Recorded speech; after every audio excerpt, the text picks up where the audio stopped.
It's September 12th, 2025.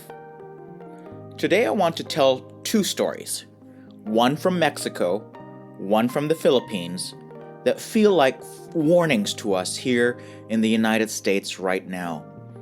The first is the story of the St. Patrick's Battalion, a group of Irish immigrants who deserted the U.S. Army during the Mexican-American War to fight for Mexico.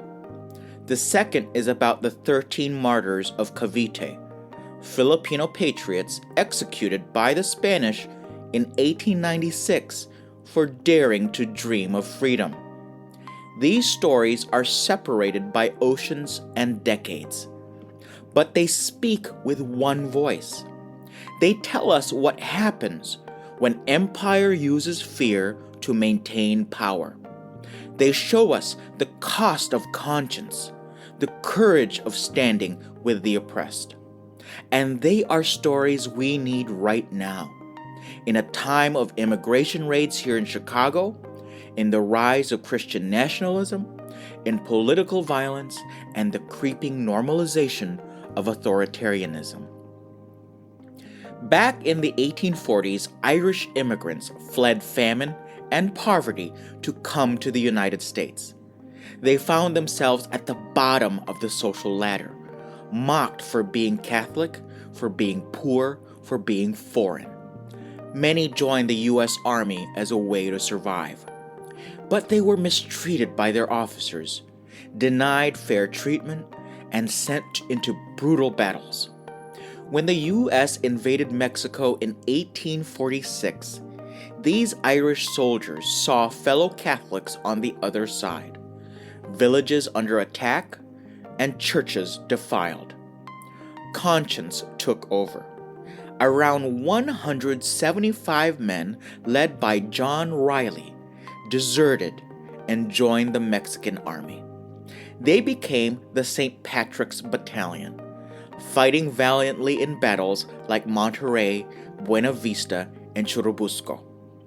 In Mexico, they were seen as heroes. In the U.S., they were branded as traitors. After their capture, 50 were hanged in 2 mass executions. John Riley himself was spared execution, but branded on his face with a D for deserter. Their deaths were a message. Loyalty to empire is non-negotiable.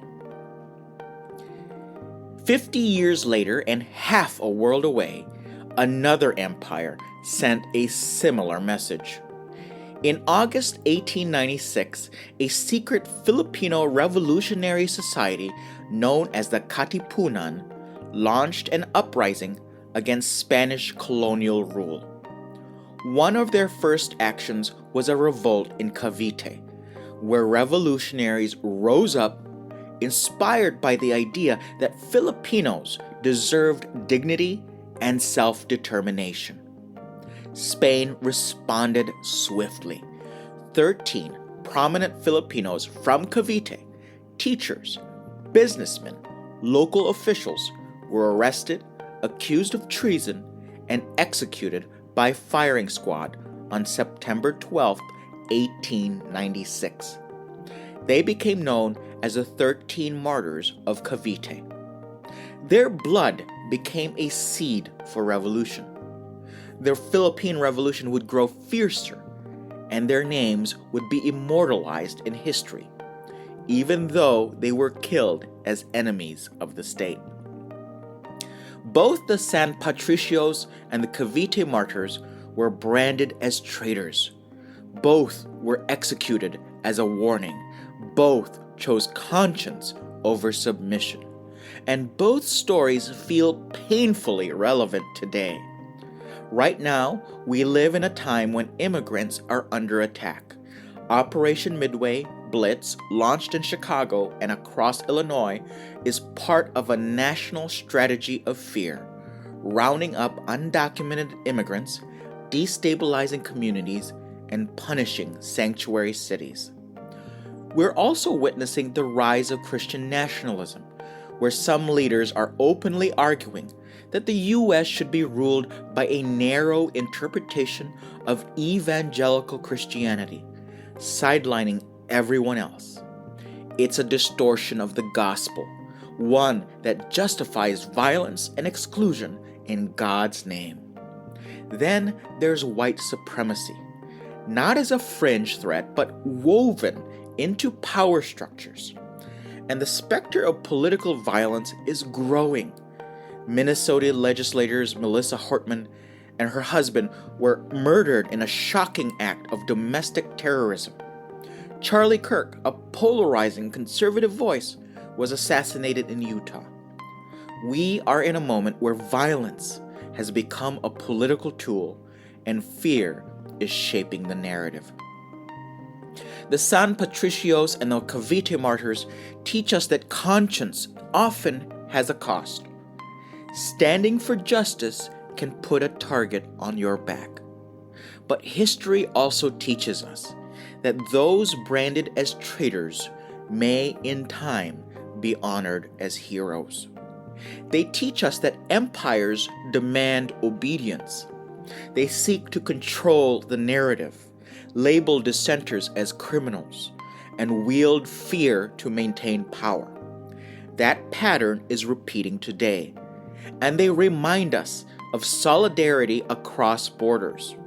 Irish immigrants, themselves marginalized, chose to fight alongside Mexicans because they saw their shared humanity. Filipino revolutionaries risked everything to inspire future generations to see themselves as equals, not subjects. As a Christian and a church leader, these stories convict me. Jesus stood with the oppressed and spoke truth to power, even when it led to his crucifixion. We are called, Christian and non-Christian alike, to speak truth against oppressive systems, even when it's unpopular. We are called to welcome the stranger, especially when fear tells us to close our doors. We are called to resist moral policing, because that is about control, not love.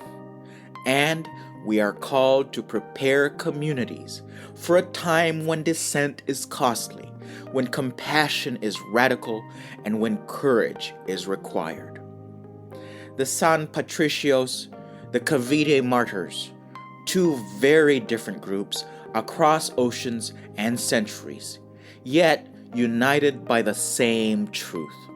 When conscience and justice demand action, obedience to empire cannot be our highest loyalty. So I'll leave you with two questions. Where do your loyalties lie? Party? Country? Ideology? Or with justice, mercy, and compassion? And what is one thing you can do today to stand with the vulnerable, to resist fear, and choose humanity? We are in a moment where history is watching. The stories of these martyrs tell us that courage is contagious. Their deaths did not silence the call for freedom.